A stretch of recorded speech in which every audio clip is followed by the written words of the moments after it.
Buenos días, agradezco al comité organizador la invitación a participar en estas jornadas científicas del Instituto de Inmunología de la UCB, doctor Nicolás Bianco, a quien doy gracias a Dios por haber conocido, por ser un hombre íntegro, un hombre noble, un hombre académico de alto nivel, un hombre muy cercano que nos ayudó en todo lo que pudo, no solamente enseñándonos inmunología, sino formándonos como seres humanos como él. En los próximos minutos vamos a conversar sobre epitelitis autoinmune, la epitelitis más allá de la epitelitis autoinmune, más allá de boca y ojo seco. La epitelitis autoinmune, excombatividad autoinmune y síndrome de Sjögren son sinónimos. Es una enfermedad reumática autoinmune sistémica crónica caracterizada por infiltración linfocítica de glándulas exocrinas, especialmente salivales y lacrimales, responsable del síndrome seco y manifestaciones sistémicas, asociada a un perfil particular de autoanticuerpos. Es la enfermedad del tejido conectivo más común después de la artritis reumatoidea y afecta del 0,3 a 3% de la población. Puede comenzar a cualquier edad, pero el promedio de comienzo es usualmente 40 a 50 años y la proporción mujeres a hombres puede ser de 9 a 1 o de 20 a 1 en algunas poblaciones. La incidencia oscila entre 3.9 a 5.3 por 100.000 personas por año y la prevalencia de 0,03 a 2.7%. La prevalencia del Sjögren, como el síndrome de Sjögren, la prevalencia del síndrome de Sjögren en patologías como artritis reumatoidea puede alcanzar hasta el 31%, en esclerosis sistémica 20% y en el lupus eritematoso sistémico 19%. En cuanto a la persona de la tercera edad, mayores de 65 años, la prevalencia es de 6%, pero puede llegar a 14% entre 70 y 87 años, y en este grupo hay que tomar en cuenta que puede haber una disminución fisiológica en producción de saliva, tasas altas de comorbilidades como diabetes, polifarmacia y un aumento en la prevalencia de autoanticuerpos. Desde el punto de vista fisiopatológico, considerada en el pasado como una víctima pasiva colateral de autoinmunidad, las células epiteliales de las glándulas salivales juegan un rol activo y fundamental en la patogénesis de la enfermedad. El síndrome de Sjögren es un proceso multifactorial originado por la interacción de varios factores que disparan respuesta autoinmune mediada por linfocitos T y B, y la inflamación sostenida perpetúa y amplifica el daño tisular. Se han descrito 3 fases: la fase disparadora, la fase de disregulación de la función de las células epiteliales de glándulas salivales y la fase de inflamación crónica. En la fase disparadora, en los factores ambientales, las infecciones virales como el Epstein-Barr virus y el virus de la hepatitis C, entre otros, hay una fuerte predisposición genética, asociación entre alelos del HLA-DR y HLA-DQ, del complejo principal de histocompatibilidad clase 2 y síndrome de Sjögren. Hay polimorfismo de genes que codifican moléculas involucradas con apoptosis y de los que codifican antígeno RO52, entre otros. Igual factores epigenéticos, entre los cuales la más frecuentemente observada es la metilación del DNA. En cuanto a la disregulación de hormonas sexuales, 9 de cada 10 pacientes son menopáusicas. La deficiencia de estrógeno estimula a las células epiteliales de las glándulas a secretar interferón alfa e interleuquina 8 y a expresar moléculas clase 2 del complejo principal de histocompatibilidad, capacitándolas así para actuar como células presentadoras de antígenos. En modelos de ratones, los andrógenos aumentan la función de las glándulas salivales, y en la deficiencia de andrógenos se reduce la expresión de integrina y causa una disregulación de la arquitectura acinar. Las glándulas salivales convierten dihidroepiandrosterona en dihidrotestosterona y 17-beta-estradiol.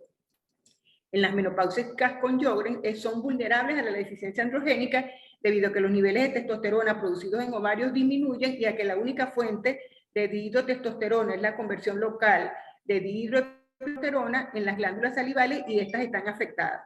La segunda fase de alteración de regulación de las células epiteliales, el rol de estas células en el daño glandular viene dado por regulación positiva de las moléculas de adhesión, la adquisición de propiedades de células presentadoras de antígeno, producción de quimiosina, apoptosis y expresión de autoantígeno, y la alteración de las proteínas involucradas en la secreción de saliva. En cuanto a la apoptosis y expresión de autoantígeno, el antígeno Rho y LA, normalmente escondidos, se expresan sobre la superficie de las células epiteliales de las glándulas apoptóticas y promueven autoinmunidad. La alteración de las proteínas involucradas en la secreción de saliva, hay que tomar en cuenta las acuoporinas, que son una familia de canales de proteínas transmembranas responsables de la permeabilidad del agua transcelular. En Sjögren hay un aumento en la expresión de acuoporina 3, una disminución de la expresión de acuoporina 1 y localizaciones aberrantes de acuoporina 5. Tanto la apoptosis de las células epiteliales y las modificaciones en la expresión y distribución de proteínas involucradas en la secreción de saliva se asocian a alteración de la función secretora de las glándulas salivales. Aquí vemos unas gráficas de la glándula salivar y de las células acinares, específicamente donde vemos la saludable, la sana, y donde vemos cómo estas células acinares en pacientes con Sjögren se destaca la desorganización de la membrana basal y la traslocación o dislocación de las acuoporinas, entre otras características. La infiltración de células T en glándulas. Más del 75% del infiltrado linfocitario son linfocitos T, CD4, responsables de la rotura de la arquitectura glandular. También participan las células TH17, promueven inflamación al secretar interleuquina 16, 17, 21, 22 y 23. Las células TH foliculares participan en la formación de los centros germinales ectópicos secretando interleuquina 21, la cual media proliferación y maduración de células B. En cuanto a la rotura de la tolerancia de células B, la hiperactividad de las células B es una característica importante del síndrome de Sjögren. Hay dos citocinas fundamentales para la proliferación y sobrevivencia de células B, el factor activador de células B, BAF, y un ligando de proliferación que es APRIL. Una vez que se establece la infiltración del tejido de glándula, un gran número de células dendríticas, monocitos, macrófagos, las células epiteliales de las glándulas y los linfocitos secretan BAF. La sobreexpresión de esta citocina BAF se ha documentado en Sjögren y se correlaciona con autoanticuerpos. Es un sistema muy involucrado en enfermedades autoinmunes, en especial énfasis en síndrome de Sjögren. La formación de estructuras padecidas de centros germinales. Los centros germinales, como sabemos, son una región específica de tejidos linfoides que proporcionan el ambiente propicio para proliferación y diferenciación de células B maduras. Las glándulas salivares de pacientes con Sjögren pueden contener estructuras similares a centros germinales, conformados por células T, B, células plasmáticas, macrófagos y células dendríticas foliculares.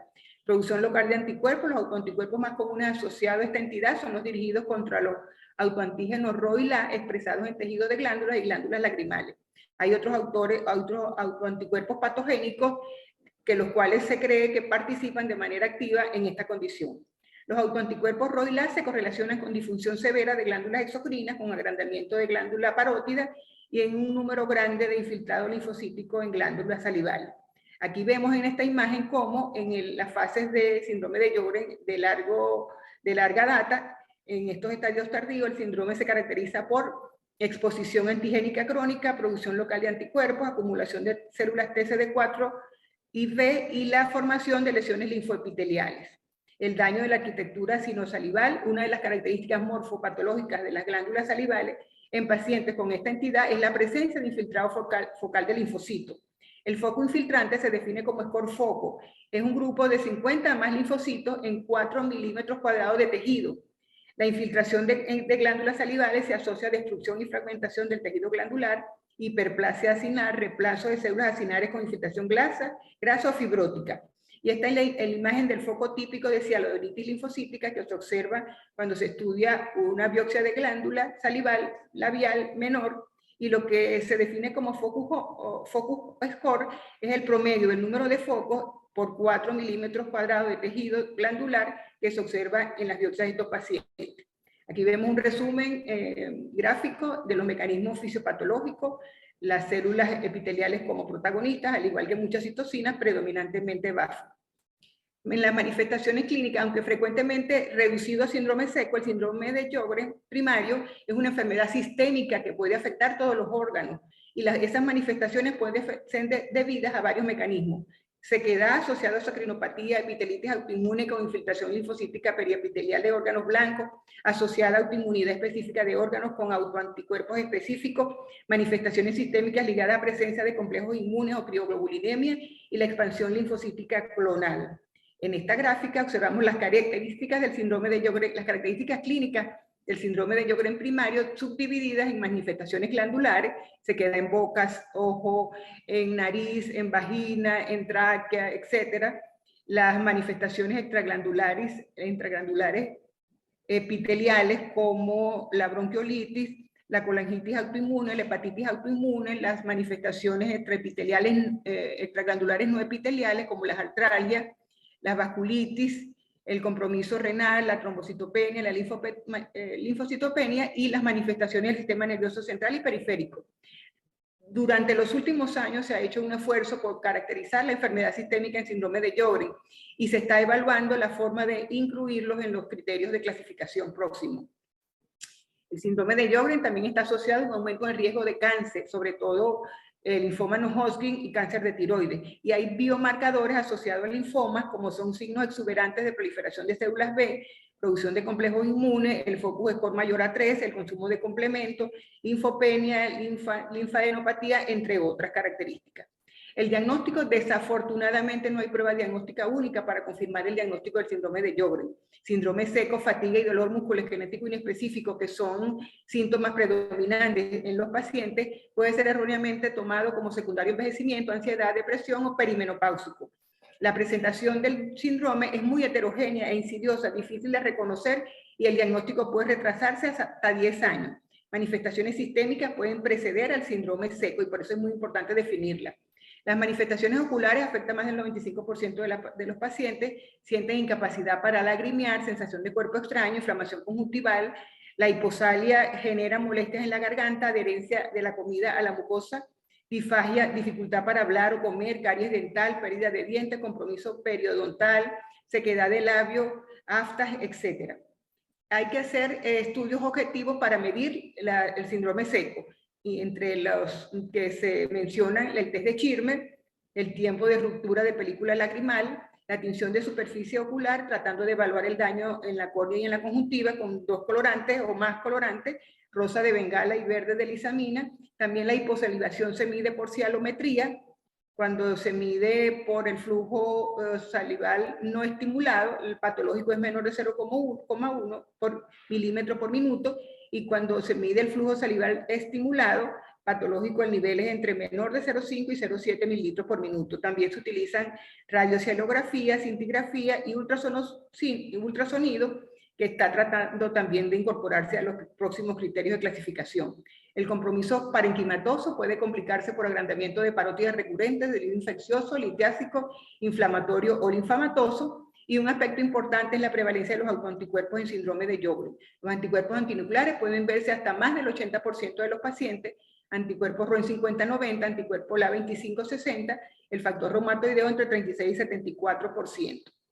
Hay muchos autoanticuerpos ahorita en estudio con roles patogénicos en el síndrome de Sjögren, como los que ven en las láminas, y es importante resaltar que el estándar de oro aún hoy para diagnóstico individual sigue siendo la opinión de un clínico experto.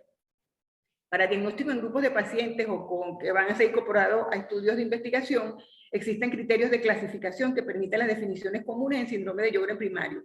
Los criterios de clasificación son específicos pero carecen de sensibilidad y no deben usarse como criterios diagnósticos, pero sí como guía clínica, como guía en la práctica clínica diaria. Estos son los últimos criterios que han surgido en la literatura para el diagnóstico de síndrome de Sjögren primario 2002-2012 y los últimos criterios del 2016, que son los criterios del ACR regular. No toma en cuenta mucho los síntomas objetivos, no dan puntuación, porque es obvio, me parece a mí, que los pacientes que van a ser sometidos a estudios, como los que vamos a mencionar ahora, deben tener algún indicio clínico para iniciar los estudios. Entonces, es un sistema de puntuación, el test de Schirmer y las coloraciones, un punto, el flujo salival no estimulado, menor de 0,1, un punto, pero los dos aspectos más importantes de estos criterios es el focus score mayor o igual a 1, que supone 3 puntos en la clasificación, y anticuerpos RO. Fíjense que aquí el anticuerpo antinucleares no están presentes y es otra cosa que se está discutiendo para tratar de reincorporarlo porque es un autoanticuerpo muy frecuente en esta entidad. Estos criterios EULAR 2016, ACR, tienen una sensibilidad del 96% y una especificidad del 95%. También es importante que una vez que tengamos el diagnóstico hagamos un estadio o una evaluación del índice de actividad de la enfermedad en Sjögren, igual que aplicar el índice reportado, sobre todo si vamos a hacer estudios de investigación. El manejo del síndrome de Sjögren, la primera aproximación terapéutica de la sequedad es la mejoría sintomática usando tratamientos tópicos. Ningún estudio sobre la historia natural de la función glandular ha demostrado que un tratamiento pueda revertir la función de las glándulas. Por eso es importante tener presente el manejo tópico. Aunque actualmente se conoce mejor su fisiopatología, el tratamiento sigue siendo diseccionante y paliativo. No hay tratamiento específico para el síndrome de Sjögren. Las recomendaciones están basadas en pocos estudios en los cuales se ha encontrado alguna evidencia de eficacia. Sin embargo, las guías están basadas en opinión de expertos discutidas en grandes grupos de estudios internacionales, como estas dos, recomendaciones EULAR y las recomendaciones o los lineamientos de la Sociedad Británica de Reumatología. En cuanto al manejo del tratamiento o manejo del síndrome seco, los autocuidados es un aspecto muy importante. Hay que mantenerse en ambientes húmedos, eliminar medicamentos que tengan como efecto colateral el síndrome seco, como son los antihistamínicos, los ansiolíticos, los antidepresivos, los drogas antihipertensivas como los beta bloqueantes, etc. Se les debe recomendar al paciente evitar tomar café, alcohol, fumar, tener una excelente higiene oral, limitar el consumo de azúcar y de ácidos. Se les recomienda mascar gomas que contengan xilitol, entre otras cosas. En algunos casos están indicados, sobre todo en el esquema dependiendo del resultado de la cialometría, está indicado estimulantes mecánicos y también pilocarpina y cibemeline, que son agonistas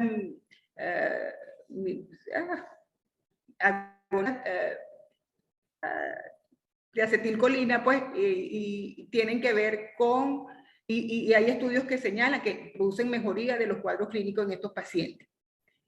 También hay que estar pendiente de prevenir complicaciones y manejo de las mismas.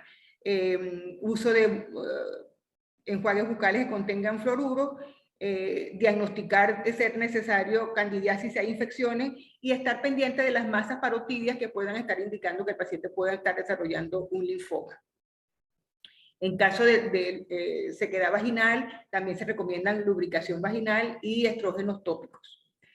Como ya lo mencionamos, la sequedad, el manejo va a depender de los niveles de la sequedad en la boca. También en ojo hay la guía para los resultados en estas pruebas objetivas, como es el tiempo de la ruptura lagrimal, de la película lagrimal y el test de Schirmer y las tinciones con colorantes van a definir si el ojo es clasificado como leve, moderado o severo.